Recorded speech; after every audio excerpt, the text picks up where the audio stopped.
Selamat pagi, Bapak Ibu, saudara-saudari yang terkasih. Kita berjumpa kembali di dalam program Hikmat Pagi GKI Karangsaru.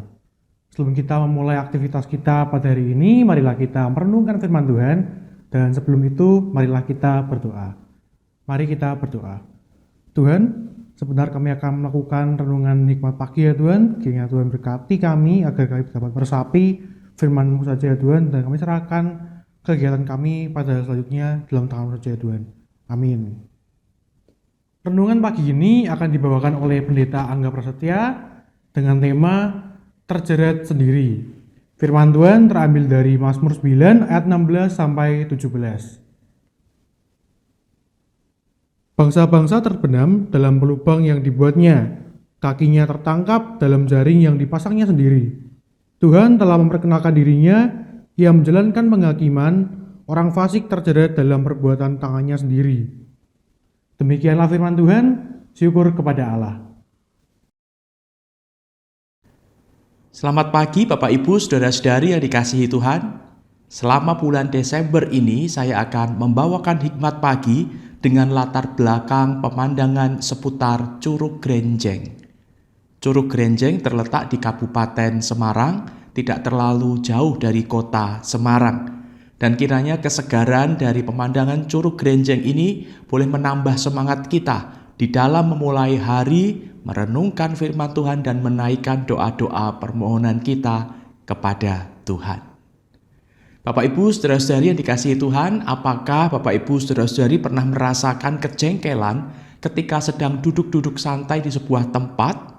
Tiba-tiba terasa hembusan asap rokok yang aromanya sangat menyengat hidung. Barangkali bagi para perokok, asap dan aroma rokok sudah menjadi bagian kehidupannya. Tidak merokok terasa gelisah dan hampa. Namun tidak demikian dengan orang-orang yang bukan perokok. Asap dan aroma rokok sangat mengganggu dan berakibat buruk bagi kesehatannya. Ada sebuah ide unik dan aneh yang pernah dicetuskan oleh seseorang yang tidak suka merokok. Ia membuat produk pembasmi kuman berbau busuk yang dikemas dalam kaleng semprot ukuran saku. Dengan alat itu, orang tersebut memiliki senjata yang dapat dipakai untuk membalas para perokok dengan menyemprotkan udara kotor sebagai tindakan balas dendam. Sebuah ide yang menarik kelihatannya. Tetapi ini tidak bisa dibayangkan betapa kotornya udara di sekitar tempat itu. Jika memang tersedia di pasaran, produk balas dendam tersebut, apakah saudara akan membelinya? Sesungguhnya, pembalasan dalam bentuk apapun tidak membawa perubahan dan keadaan tidak akan menjadi lebih baik.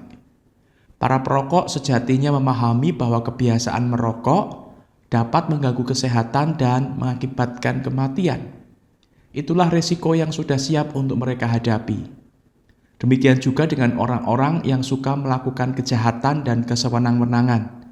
Pada waktunya mereka akan merasakan akibat dari perbuatannya.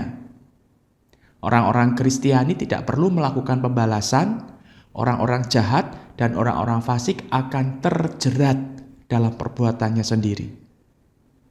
Penulis kitab Amsal dengan jelas menyatakan, bangsa-bangsa terbenam dalam pelubang yang dibuatnya. Kakinya terperangkap dalam jaring yang dipasangnya sendiri. Tuhan telah memperkenalkan dirinya, ia menjalankan penghakiman. Orang fasik terjerat dalam perbuatan tangannya sendiri. Anak-anak Tuhan harus menjauhkan diri dari nafsu pembalasan, karena akan membuatnya sama rendah dengan orang yang menyakitinya. Pembalasan dendam selalu menyimpang dari strategi kebaikan yang Tuhan Yesus ajarkan. Orang jahat dan orang fasik tidak perlu dibalas, mereka akan terjerat sendiri. Mari kita berdoa. Bapa di surga, kami bersyukur firman-Mu pagi ini boleh mengingatkan kami bahwa kami sebagai anak-anak Tuhan tidak perlu merancangkan akan balas dendam atas kejahatan yang ditimpakan kepada kami. Karena menurut firman-Mu, orang-orang yang berbuat jahat, orang-orang yang hidupnya melakukan perbuatan jahat, kelak mereka akan terjerat sendiri.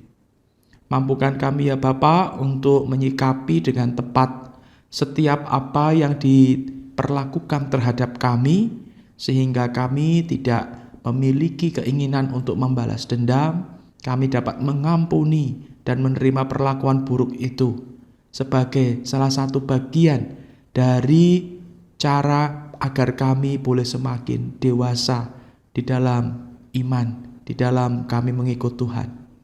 Terima kasih Bapa, di dalam nama Tuhan Yesus kami berdoa. Amin. Selamat pagi, selamat beraktivitas. Tuhan memberkati.